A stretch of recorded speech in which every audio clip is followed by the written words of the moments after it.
این راننده چرا نمیاد آخو؟ آقا بی زحمت اون جلوی 2 تا بوق بزن آقای راننده بیاد. خدا خیرت بده پسرم، یه بوق بزن. آقا یه بوق بزن دیگه. آقا تو رو خدا یه بوق بزن راننده بیاد، بچه تلف شد.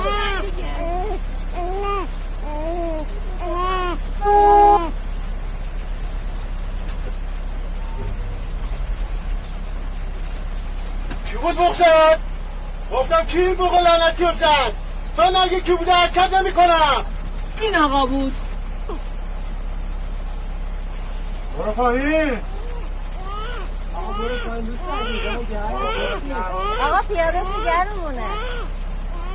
آقا چرا پیاده نمیشین؟ مگه با شما نیستن؟ آقا پیاده میشین یا پیادت کنم؟ آقا پیاده شو دیگه، بچه‌م تلف شد.